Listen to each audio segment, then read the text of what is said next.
Hello viewers, welcome to মেঘনানুর BD channel ও পেজে। শীতের মৌসুমে মজাদার একটি বাহারি রেসিপি নিয়ে আপনাদের মাঝে হাজির হলাম। আমার আজকের রেসিপি হলো মাটির চুলায় মজাদার ইলিশ পোলাও রান্নার রেসিপি। এই শীতে সকলেরই পছন্দের একটি রেসিপি হলো ইলিশ পোলাও রেসিপি। রেসিপিটি তৈরির জন্য আমি বড় সাইজের ইলিশ মাছ নিয়েছি 1 কেজি। ইলিশ মাছটাকে আমি এভাবে কেটে নিয়েছি। ইলিশ মাছটাকে হলুদের গুঁড়ো, মরিচের গুঁড়ো ও লবণ দিয়ে ভালো করে মাখিয়ে নিয়েছি। এবার একটি কড়াইতে তেল দিয়ে নিয়েছি 1.5 কাপ পরিমাণ। তেলটা গরম হলে এর মধ্যে ম্যারিনেট করে রাখা মাছগুলো ভাজার জন্য দিয়ে নিচ্ছি। মাছগুলোকে মাঝারি আঁচে 5 মিনিট সময় নিয়ে উল্টে পাল্টে ভেজে নিব। মাছের এক পাশ খুব ভালো করে ভাজা হয়ে গিয়েছে, এবার উল্টে অপর পাশ খুব ভালো করে ভেজে নিচ্ছি। মাছটাকে উল্টিয়ে আরও 2-3 মিনিট সময় নিয়ে তেলের মধ্যে ভেজে নিচ্ছি। পোলাও দিয়ে রান্নার জন্য আমি মাছটাকে বেশি ভাজবো না, হালকাই ভেজে নিব।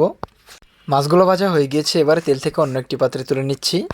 এবার একটি কড়াইতে পেঁয়াজ কুচি দিয়ে নিচ্ছি 1.5 কাপ পরিমাণ। পেঁয়াজের মধ্যে ভেজে রাখা মাছের তেলগুলো দিয়ে নিচ্ছি। লবণও দিয়ে নিয়েছি স্বাদ মতো। কাঁচামরিচ ফালি দিয়ে নিয়েছি 8 পিস। ঘি দিয়ে নিচ্ছি 2 টেবিল চামচ পরিমাণ। আদা ও রসুন বাটা দিয়ে নিয়েছি 1 টেবিল চামচ পরিমাণ। এবারে নেড়েচেড়ে পেঁয়াজটাকে 4-5 মিনিট সময় নিয়ে তেলের মধ্যে ভেজে নিচ্ছি।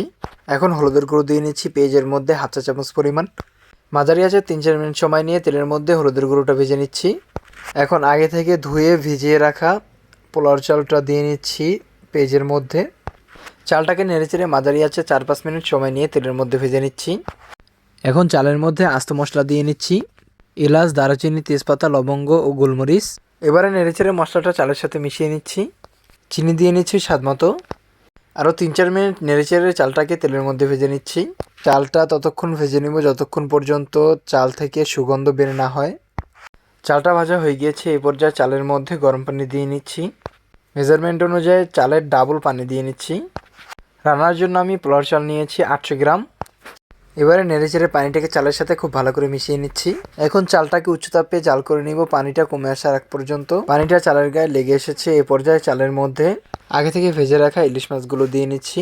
আমি পোলাওর মধ্যে টক দই দিয়ে নিয়েছিলাম 1/2 কাপ পরিমাণ। এবারে মাছগুলোকে আলতো হাতে চালের সাথে নেড়েচেড়ে মিশিয়ে নিচ্ছি। এবারে ঢাকনা দিয়ে ঢেকে কম আঁচে দমে রেখে দিব 20 মিনিটের জন্য। 20 মিনিট পরে ঢাকনাটা উঠিয়ে পোলাওটাকে নেড়েচেড়ে উল্টে পাল্টে দিব। ইলিশ পোলাওটা আলতো হাতে উল্টে পাল্টে দিতে হবে, না হলে ইলিশ মাছটা ভেঙে যাওয়ার সম্ভাবনা আছে। খুব ভালো করে নেড়েচেড়ে নিচের অংশটা উপরে উঠিয়ে দিয়েছি। ইলিশ পোলাওটা একদম ঝরঝরে হয়েছে। এভাবে নেড়েচেড়ে দমে রেখে দিব আরও 10 মিনিট, একদম কম আঁচে। তৈরি হয়ে গেল দারুণ স্বাদের মজাদার শীতের মৌসুমের ইলিশ পোলাও রান্নার রেসিপি। এখন গরম গরম পরিবেশনের পালা। ইলিশ পোলাও কে কে পছন্দ করেন অবশ্যই কমেন্ট করে জানাবেন। আমার তো ইলিশ পোলাও অনেক পছন্দ।